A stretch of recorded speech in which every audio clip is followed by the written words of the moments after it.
Hello, my name is Susan Dunlap, and I teach pastoral care at Duke Divinity School. I teach future pastors and chaplains how to care for people who are bereaved or sick or confused or facing any life difficulty. About 15 years ago, I decided to start practicing what I was actually teaching in the classroom. And I went to one of Durham's emergency shelters and started volunteering as a chaplain. And I've been doing that 3 mornings a week. I have pastoral conversations with people who want to talk to the chaplain. I have a prayer service that meets 3 mornings a week. And through those conversations and through that prayer service, I've come to have a deep appreciation for the religious lives of people without homes. The prayer service is non-sectarian, completely unstructured. The only directions are to come forward and light a candle and say a prayer. And when I started it, I pictured a dimly lit room with candles in the front, some soft piano music playing in the background. And I imagined people coming forward and saying a 2 or 3 word prayer. I pray for my children. I pray that I can find a place to live. But instead, what happened was people brought the religious practices and beliefs and forms into the prayer service. And so there were testimonies and high energy prayers and brief sermons and lots of sayings and proverbs were offered. And I realized that my very unscripted prayer service was sort of a blank slate where people could come and bring their own religious beliefs and practices. I was particularly interested in what people said to each other in the prayer service that was meant to be encouraging, or to give meaning to a form of suffering, or to offer hope.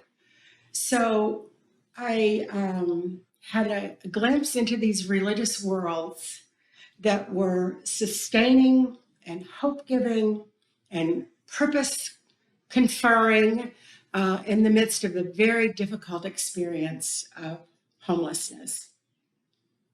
To be homeless is, of course, extremely difficult. It's an experience of dislocation.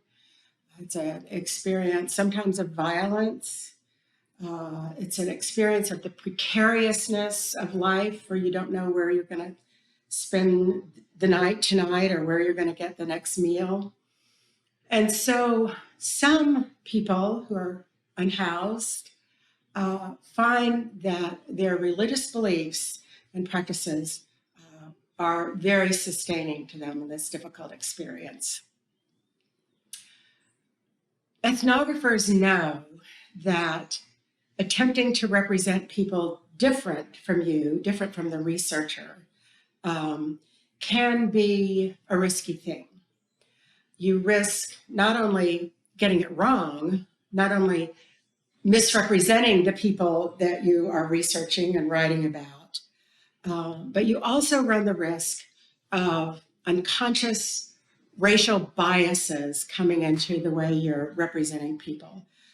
You risk reproducing stereotypes about people who are poor or unhoused. You risk creating dehumanizing portraits or romanticizing the poor.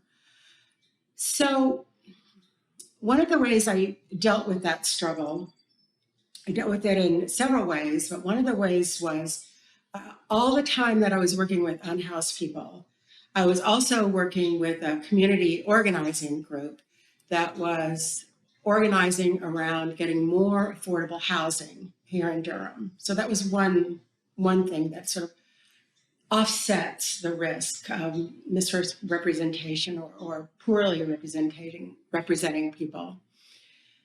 And then I also had read the work of Nancy Shepherd Hughes, an anthropologist.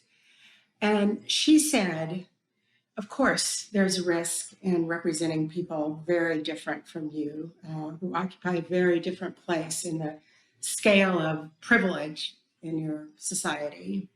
But there's also risk in keeping them hidden, in not making what you know, what you have learned about this population, the population of unhoused people, in not communicating that to the world, to keep their existence, their insights, their wisdom hidden.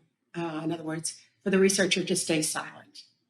So with some degree of intrepidation, I wrote this book in the hopes that a more complex picture of unhoused people will emerge, and a portrait that invites the reader to engage more deeply in the lives of our unhoused neighbors. I hope you enjoy the book.